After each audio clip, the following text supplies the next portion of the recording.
We have before us the opportunity to forge for ourselves and for future generations a new world order.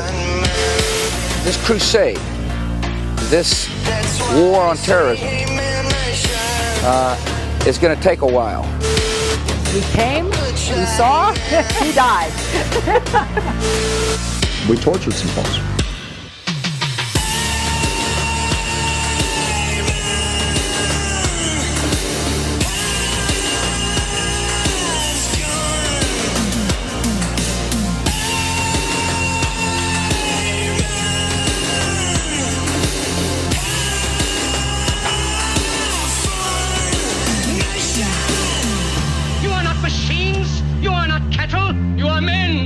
You have the love of humanity in your hearts. You don't hate, only the unloved hate, the unloved and the unnatural. Soldiers, don't fight for slavery, fight for liberty. All right. Ladies and gentlemen, welcome to episode 3 of Dave versus Goliath. I'm Dave. Thank you for being here to help me take on the world. We're going to get right into it. I got my main man, Dan, back with me. Dan, what's happening, brother? Cheers. Cheers. What's happening? I like that cup, man. Looks good. Cheers, man. Stop by teespring.com. Dave versus Goliath. Get yourself a nice cup. Get yourself a nice hoodie. Governors aren't kings. I'm loving this, man. Soft. Feeling it. But yeah, we got lots of good stuff in there. Go get yourself something. Yeah, speaking of governors, can I ask you about that? Please, man. What's with the spin on? Okay. Do you think that the Democrats have been lying and waiting to pounce on Cuomo, or do you think this is just let's run as far as we can from the guy that's got the spotlight on him? Right. You know what I mean? Because when it came out to me, come to find out that de Blasio's hated this guy for a really long time. And I'm like, oh, they're just waiting, for the time to pounce on him. Right. But it's weird in this climate right now to see them go at each other. That's one thing you don't see the Democrats do that much, It must be imperative that they do it, right? Like there's got to be so much heat. And I would equate them to the likes of organized crime, right? I mean, it's organized crime. Yeah, so that's what I'm wondering. There's got to be something deeper than like they're not flipping on him because he touched that girl's shoulder. No, that's not why they're doing it. Murder. Right. Straight up murder charge, son. Yeah, can't be seen with you. Yeah, man. I think that's what if too much heat comes on someone in the mafia family, then they got to get distanced. That's what I would say. But you think that they're going to stand by Newsom, though, you think, through this whole thing? I don't know. I love Is he worn out too? love reading. I've been getting like time hop style stuff like from a year ago, and this is the best time to get it because people were like, they're talking about how great Cuomo is and how great Gavin Newsom is and how their leadership is what's needed. Yeah. And it's so funny to it's like, that was just a year, man. But, dude, and that's rough for him too. Cause Cuomo, I mean, you could tell the guy thought that he was about to be president. And now he's like, what girl from the plane? What? Right. You kidding? Yeah. Man, I watched an interview. Again, this is one of those it was probably a year from yesterday. And Andrew Cuomo was on his little brother's television show. And they both they preface it by saying like, nobody's going to give us the time of day because you're my brother. You're my brother. I know that. But let us proceed. Man, how great you are. Your leadership and all this crap. And he just fucking stroked his brother on the news. The news. Never really done it, but this was an unusual time. And there were unusual needs. And you stepped up in an unusual way that really was created by a vacuum of power on the federal level. You're not the only one. There were other governors. You've been very good and collaborative with Hogan down in Maryland and Whitmer and DeWine and the ones up in the Northeast region. But these unusual times have demonstrated some unusual characteristics in people. And of course, I won't always be able to keep having you on the show. It'll never be seen as fair in people's eyes, and we both get that, and that's okay. You got plenty of people to talk to. But I want you to know that, June's a big month for us, right? We got Mom and Pop's anniversary on the 5th. We got Pop's birthday on the 15th. And this is what he always wanted. He was proud when you became governor because of what he knew you'd do. Remember that whole talk he gave us about, I'm not proud, I don't believe in pride, pride's deadly sin, and blah, all that. What he wanted to see is what you'd do with the opportunity. And everything that he ever said mattered to him about public service is what you demonstrated right here and right now during this period when your state needed it most. And I hear it all the time. Not everybody likes you, not everybody likes me. Everybody seems to like Pop now. That's the benefit of being out for a while, maybe gone. I just hope you recognize what even I'm able to recognize, being spawned from the same wolf pack. I hope you are able to appreciate what you did in your state and what it means for the rest of the country now, and what it will always mean to those who love and care about you the most. I'm wowed by what you did, and more importantly, I'm wowed by how you did it. This was very hard. I know it's not over, but obviously, I love you as a brother. Obviously, I'll never be objective. Obviously, I think you're the best politician in the country. But I hope you feel good about what you did for your people, because I know they appreciate it. Nothing's perfect. You'll have your critics. Thank you. But I've never seen anything like what you did. And that's why I'm so happy to have had you on the show. And I hope you know that. Yeah. Look, we're not big on sweet talk, but that was pretty what that sweet. was all about was making a difference. That was sweet. You made a difference. I wonder who wrote it. What Dad was all about, well, you just stole my line. What Dad was all about was making a difference. What I did here was right. I did what was right. I'm comfortable with what I did. I think the facts bear it out. I think the numbers bear it out. I think we saved tens of thousands of lives. But I did what was right. And you do what is right. You tell the truth. You get up every night and you tell the truth, whether they like it or not. This is the truth the way you see it. And that's all you can do. What you do is the same thing. You're doing the right thing, and that's all we can do. Love you. Go to work. Oh my God, it was disgusting, You're man. right, though, dude. Straight crime family, though, for sure. I mean, where they came from? Mario Cuomo. I mean, right. Daddy, my daddy was a gangster. My daddy's daddy was a gangster. Right, right. Yeah. Yeah. So Newsom, they're doing the recall on him. That's one cool thing about California is they got the recall system. I like that. It's real cool. And you wouldn't know from watching the news and what you hear about California that there was that many people that lived in California that felt that way. Like, that's not the picture that you get portrayed. Like, I'm glad to hear that there's regular people that live there. I judge books by their covers. Like, that was something that as a kid you learn. You're not supposed to do that. You should get through the whole, right? Mm-hmm. But when I look at Gavin Newsom's face, I'm filled with a feeling through all my cells that are like, that guy's a fucking scumbag. You know what I'm saying? So I could be wrong about that. I'm not saying it's an absolute, foolproof system I got going on, but there's probably tens of thousands of years worth of evolution that went into it. That's a defense mechanism. Right. That's what I'm saying. Right? Gavin Newsom. Yeah, 100%. That's there. It's there to protect you. Right.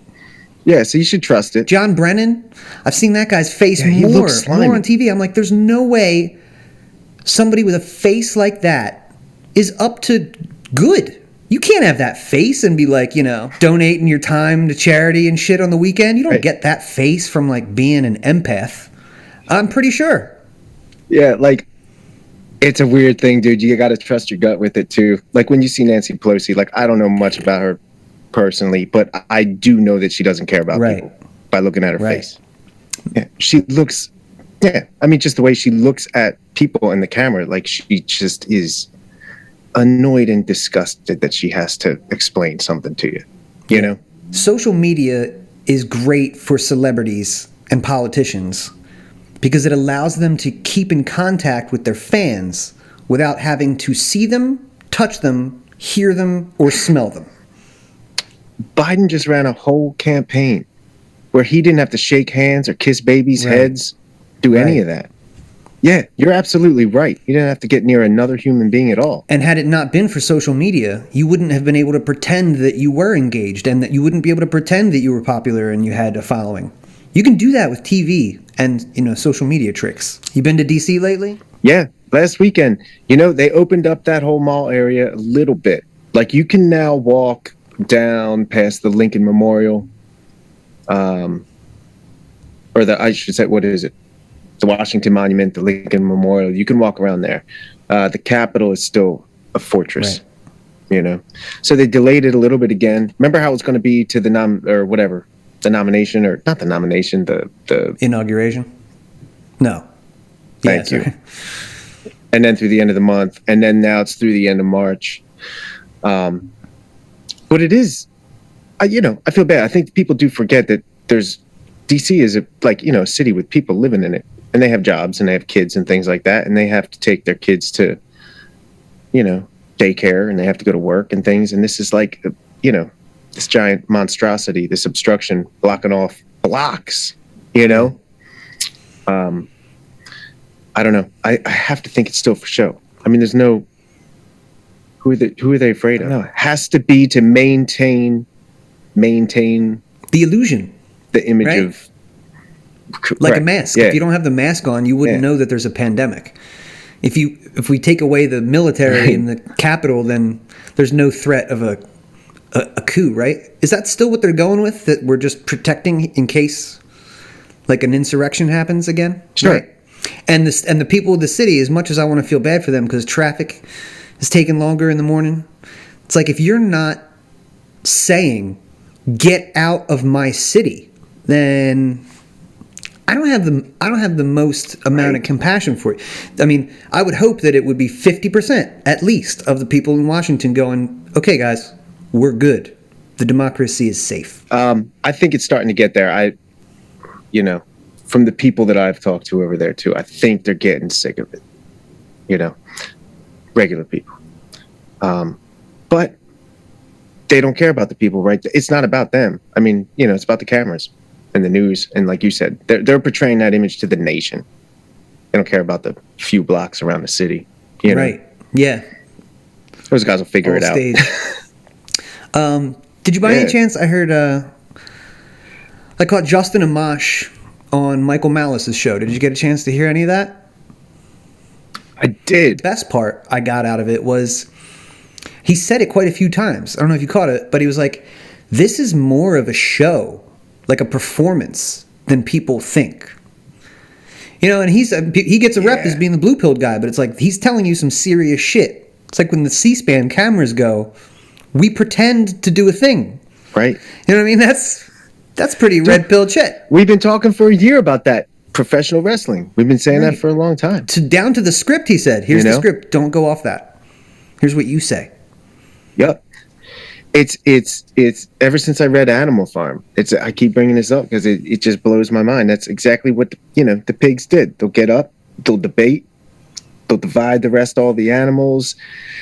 They'll have them vote. One will win, be happy. The other one will lose. It'll be this big thing. And at the end of the day, both the pigs go around in the back and they drink the farmer's beer. Right. Because they know they won. Both of them. Yeah, 100% a show. That's wild. It was very interesting to hear him say that about, when the cameras turn off. It's like, so where are we getting dinner? Right.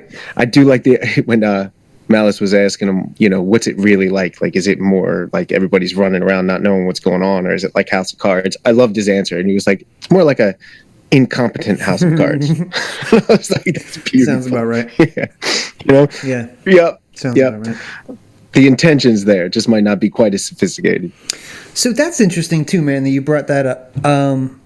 Because I got an email, thousands and thousands of Libertarian Party members got an email from the Libertarian Party today that came, on the heels of the year anniversary of the 15 days to squash the curve or whatevs.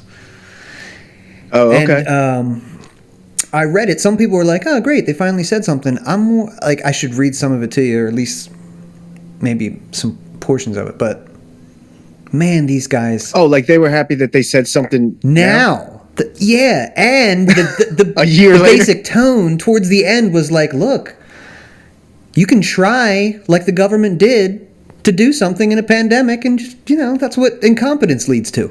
No, that's not it. It's like they're not incompetent. It's not, what is that, Occam's razor, right? Like never attribute malice what could be attributed to incompetence. Right. I think that there's truth to that, man. I really do. Maybe most aspects of life, or even all, except government. We need to get that, and that's not to say that there's not idiots in government. Well, and I think Amash made a good point about that too, because Malice was asking him, if are all of them evil, and he would say no, like some of them don't know, which I could see exactly to your point, like how you just said too. I'm sure you could get wrapped up in that and become a player or an integral part of it without even really knowing.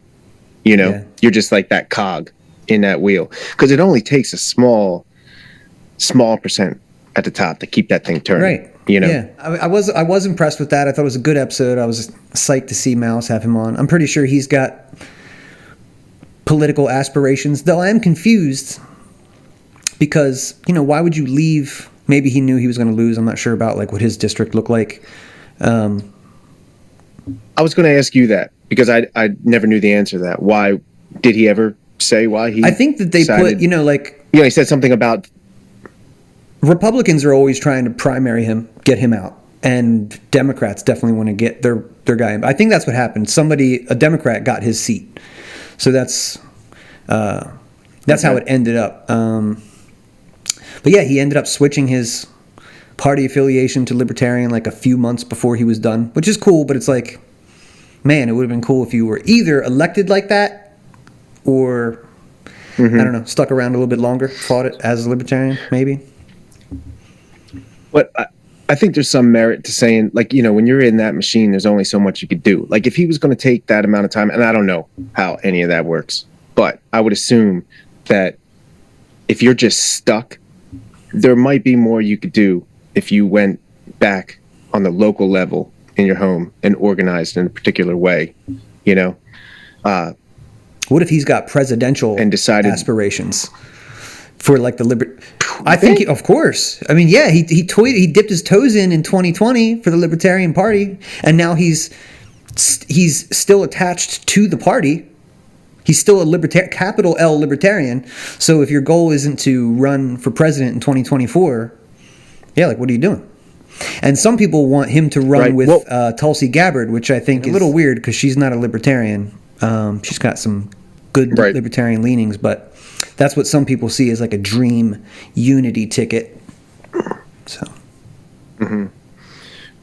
why is it that a lot of libertarians considered him so blue-pilled? Because I don't know that much about him, but judging from that interview that he just did, or podcast that he just did, is it because he's kind of doesn't attribute the worst to everybody? Or, I was trying to figure that out. Yeah, at this point, man, and it's because I'm so kind of maybe like deep into the inside baseball of the Libertarian Party at this point.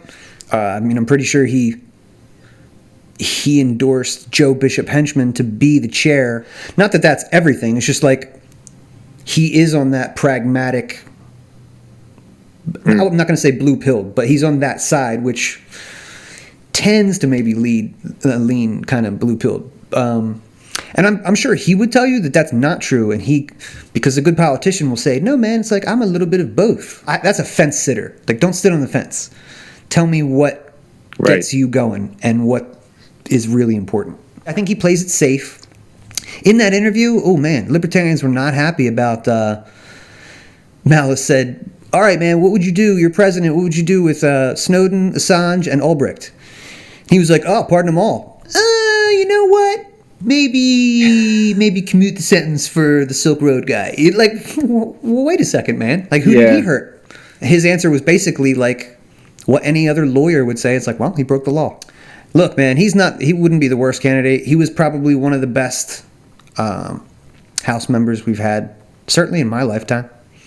So, maybe I'm being a little picky, but I feel like if we're sharpening the spear and we're trying to get the right way, like that's what you got to do. Well, sharpening the spear. For instance, if Tulsi Gabbard hopped on that with him, how would the libertarians that feel about that? If obviously for a million reasons she's not a libertarian. but if she ran on that anti-war message 150% through that, is that something that's like acceptable because at least she's good on that? Or I think a lot of libertarians would turn a blind eye to that. I don't think the Mises Caucus crowd would. I don't think that they would. I supported her, man. Okay. I stayed a registered Democrat for her to support her within the Democratic Party here.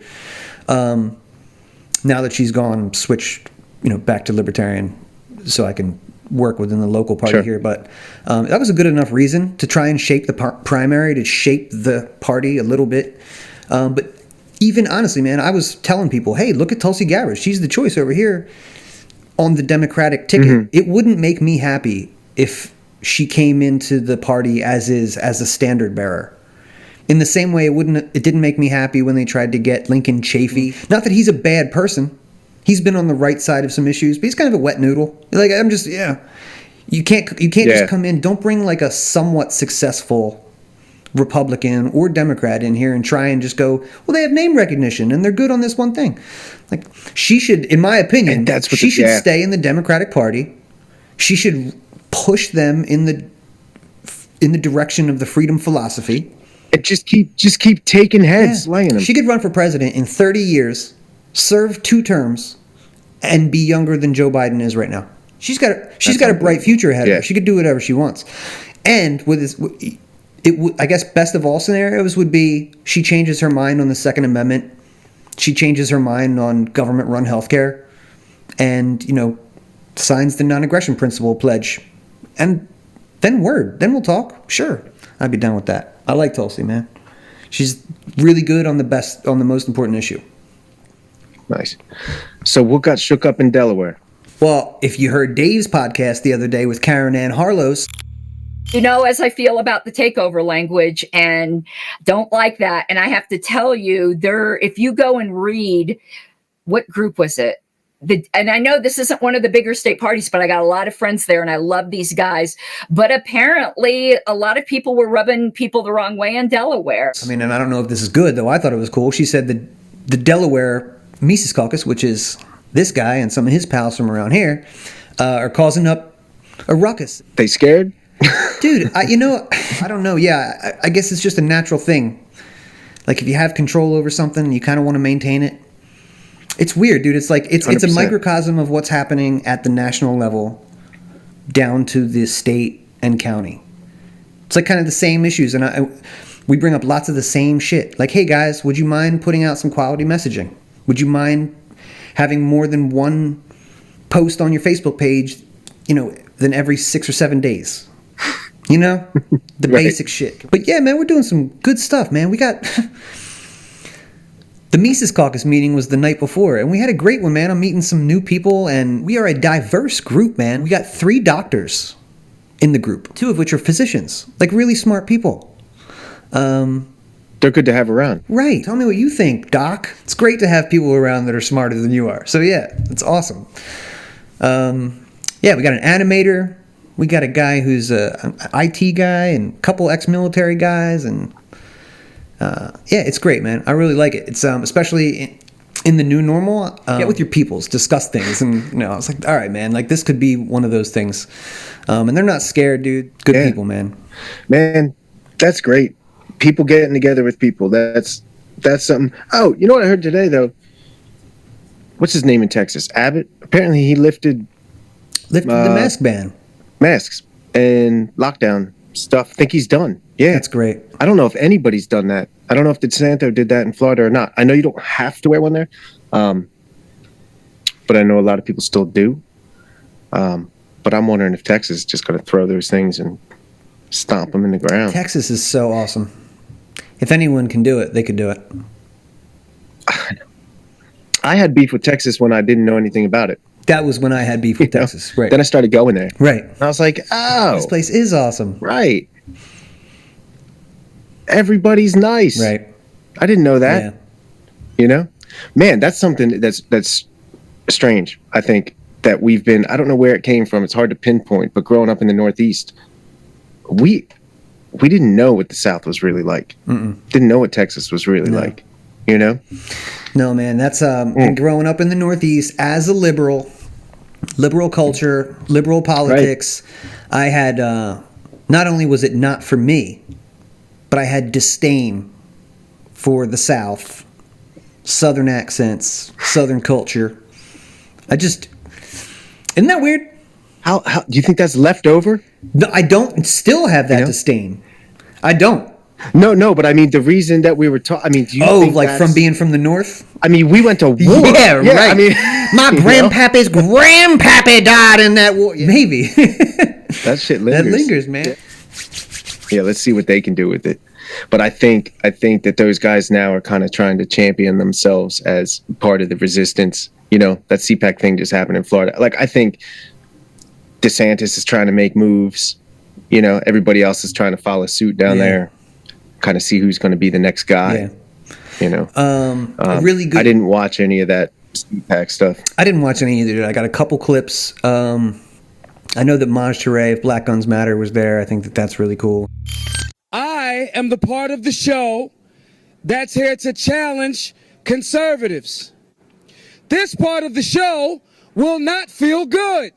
You, watching an internet world, you in your cars right now, when are you going to do something? You got the blueprint. There's a group of guys that sat around a long time ago with their contradictions. I'm going to be honest. Our founding fathers had contradictions. And if a black man in America can identify it and still utilize this other word that may get me banned from social media, the Constitution, if I can say it, and if we have the blueprint, why aren't you using it? We've allowed government to continue to destroy our value system. Now, we all know the left can't meme. The right has great memes, but that's all we've been doing on the right. It's making memes. You are leaders. Where are we leading our people? Why have we allowed this to happen? I'll tell you why. Fear. They scared you. They told you that if you worship, you'll go to jail. They told you that if you follow science and logic, they're going to lock you up. They told Justin right there from Phoenix Ammo, that business that I'm talking about right here in the great state of Michigan, they told him he had to stop producing freedom seeds to defend your way of life. He didn't stop. They told another good buddy of mine, Ian, he's got a little gym over in South Jersey, right over the bridge where I'm from in Philly. The tyrannical dictator over there told him, we're going to give you thousands upon thousands of dollars in fees if you make Americans' bodies healthy, working out, exercising. They got a problem with exercising free speech, exercising your Second Amendment right, exercising your God-given values. So I know why you did it. They told you, they told me, you can't mix Malcolm X and George Washington. They told me I can't highlight black women that were fighting for liberty, that owned guns. They told me Harriet Tubman was out of the Patriot conversation. I did not believe them. Again, the Libertarian Party shit on him, and now he's they threw him in the arms of Donald Trump Jr., and now he's partying with Glenn Beck. Way to think it through. Yeah, they really blew it, man. We don't care for your attitude and your words. They're mean words. We don't do that. Be nice to our donors. CPAC, yeah, Donald Trump, he's back, dude. It's from what I'm gathering, just the clips. Yeah, these people, they'll just wait. They're like 2024, baby. 40. I saw a guy with 47 on his hat. Like that. You could do that your whole life, man. Yeah. Your whole life you could spend going, maybe next time we'll get him. I saw clips of him up there too. You're right, because they did take away all his other means of communication. So you could tell he was just loving life up there. Yeah, because that's where he thrives. He went on for, I think he talked for like an hour and a half. Wow. Yeah. He was up there for a long time. That's where he crushes it. That's his bread Making and butter. Jokes. You know? Yeah. Cheers, wall joke. He says, it is kind of funny. When I turned on the TV, it was right at that time too. He's like, talking about the wall and the big, beautiful wall and how they're fucking up the wall. And he said something about, I made a mistake when it came to the wall. What I should have said is, no wall. We must not have a wall. And then they would have built a big, beautiful wall. I was like, I hate it when you're right. Yeah. I hate it. Yeah. Oh man, the Overton window has been moved so much that like, if you just give me, if I can leave my house without putting this stupid mask on my face, then you're a libertarian governor now. You know what I mean? Like that's pretty much where. If you let me, right. If it pleases the crown, if I'm allowed to go to work, you will be the best governor in the country. You know what I mean? Like that's crazy. But I'm left with that, right? Like so. Buck Johnson, who hosts a great podcast called Counterflow, said the other day, or he was inquiring on Twitter, said, like if you're in the Libertarian Party, would you run a candidate against Ron DeSantis? And I said, absolutely not. Like that doesn't sound to me like a good use of money, and it sounds almost antithetical to your own ideology, even though you're not going to get everything you want. Not even close. But in the emergency state, in the new normal, like we're not playing by the year 2019 rules anymore. It's like, this guy's the no mask guy, and that's the mask guy. It's like, holy shit, you got to like pull back. We're on a new playing field. Yeah. Kristi Noem out of South Dakota, I mean, she's awful on cannabis. Awful. She's not going to stop me from smoking weed if I live in South Dakota, but a cop can stop me from not having my mask on. You know what I mean? Or if she's going to let me go to work, I can't believe I'm saying that. If I can go to work, that's a better place, even though I'm not allowed to be huffing the Chiba. You know what I mean? There's more freedom in that, which is crazy, man. That's crazy, but yeah, I wouldn't run a libertarian candidate against Rand Paul or Thomas Massey or Ron DeSantis. That sounds stupid to me. I know I'll probably get some shit from some LP members, but I'll debate them all. That makes sense to me. Start where it's the worst. Start where it's the worst. I would too. Instead of trying to get people to run as libertarians, go that Justin Amash route. Go find people that are in a jam and be like, switch your party affiliation. Go for the gusto, baby. Yeah. Give them the finger. It should go on like a recruitment effort, like a conversion effort. It's probably way easier. Like you're getting out of here, man. They're running you out of town. Nobody likes you. Change your party affiliation really quick. They got the band back together, dude. They've been back to Syria, just like they wanted to do. See that? Didn't take long, Didn't take long. A month. Yeah. And I'm having trouble finding information about who. They don't tell you a whole lot. I want you to remember a couple things. One, 9/11. Don't you fucking. Oh, is that don't why? You forget that. I'm sorry. That's never forget. Yeah. Never forget that. Never forget. Right? I'm pretty sure that they want to run that oil pipeline right through Damascus that goes all the way up. They got plans for that. They've had those plans. So they just, they just pointed around. The more I think about Iranian-backed, blah, blah, blah, blah, blah, blah, blah. Right. You know? Dude, that's. I put a picture on Twitter the other day that had 4 adorable puppies. I was like, yeah, they're really cute. But unfortunately, they're Iranian-backed. So you're going to have to take out these puppies. They got to go. I'm sorry, everybody. Don't get attached to these Iranian-backed adorable puppies. The propaganda is deep.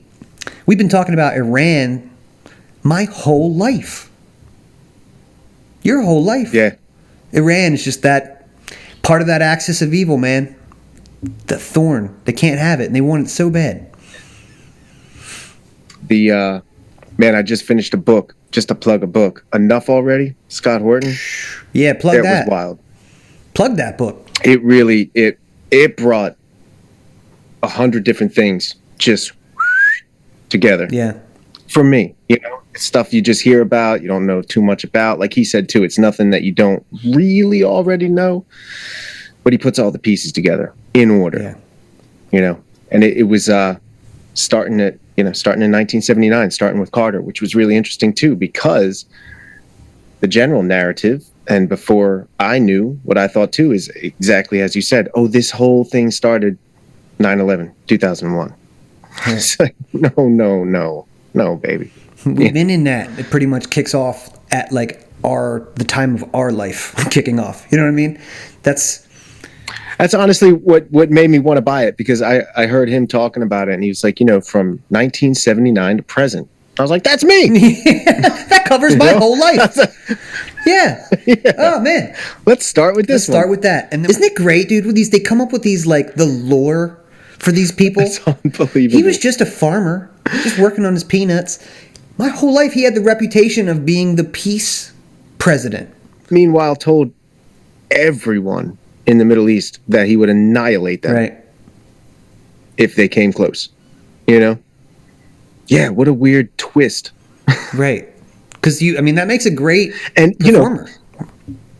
Well, and they that's what I always kind of learned too, was Jimmy Carter, like you said, peanut farmer, peace-loving man, and then we had Reagan, totally different story after that. Yeah. But it was the same policy, right, the whole time. He just picked it up from Carter and ran with it. Yep. And that's what they did our whole life, tag teaming. Yeah. And when it went from Bush to Clinton, I was a child, but I thought we were at peace too. Yep, me too. I didn't know we dropped bombs all 8 years of Bill Clinton's presidency. Yep. I thought it ended with Bush, and then it picked back up with Bush, but it never stopped. Yeah. And that's where most Americans were, dude, on 9/11 was like, whoa, what did we do, man?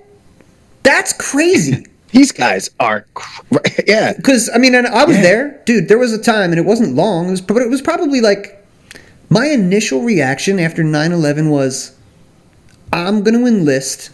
I was 20 years old. I'm going to enlist, and I'm going to go kick these people's ass. That was the exact reaction, by the way. They wanted to get out of every single 20-year-old male. Sure. Right? You've been attacked. Everything you love is under threat, and you should sign up and go get these bad guys. And the crazy thing about this surprise attack, from Osama bin Laden, reading this book, come to find out, for decades, this guy told anybody that would listen exactly what he was going to do. Yeah. Doing interviews all over the place, British news all over the Middle East, anybody that would listen to him. He just told them what he was doing, what his plan was, and what he was going to do. Yeah, man, he's the best, Scotty Horton. He's definitely a friend of the caucus. Michael Heiss is always talking to him. I think they're going to fly around and do a couple Libertarian Party conventions together this season too, which I think is cool. Oh, yeah. And he's from Texas, and I think the Mises Caucus is trying to win that state. That would be a big one. So he's going to try and help out. But yeah, man, he's brilliant. They might be ready for it down there. Right? That might be successful. Yeah. Dude, let me tell you, man, as you know, but maybe the people out there don't know, I am 28 days deep into a 30-day Facebook ban as we speak, which already makes my life really difficult. So, I'm really going to have to start to curate my speech and only use Facebook for certain things so that I can keep it. But that's where all the groups that I can put, hey, here's the episode of the podcast, everybody check this out. It's tough to do without it. There has to be an alternative that comes up. Are you aware of this corporate media merge, the way they're going around that with Facebook? Remember what happened in Australia a week or two ago? Oh, yeah. Where they banned all news? Yeah. What that was about? Basically saying that, okay, Facebook needs to pay the publishing of every new, pay publishers for the news that they're using. So they struck a deal where they now have to pay. But it's another insidiously brilliant move on their part, because obviously corporate media is struggling and losing to Facebook. So now under the guise, started in Australia, knew that. It always starts somewhere else. Mm-hmm. And then they're going to see how that goes, and they're going to move it over here too. So under the guise of fairness and the right thing to do and paying people, the publishing for their work, they implement that here. But Facebook, obviously, they can't pay everybody. So they'll pay a couple. Yep. They'll pay CNN. Yep. And they'll pay MSNBC. Yep. And probably Fox News to balance it out on the other side. Yep. And everything else is going to be gone. And everything that will come out, every piece of content will be so safe you'll be so insulated from liability that they won't say anything. Oh my God. Yeah. That's awful, man. That's some dim age shit. Hashtag Vin Armani. Under the illusion of fairness, you know? Ugh. Hey, we got to pay people for their work. Certain people. All right, man. That's probably a good place to wrap it up. I appreciate you, dog. Thank you, man. Yeah, boy. Ladies and gentlemen, thank you for being here with us. I truly appreciate it. We will see you on the next episode of Dave versus Goliath.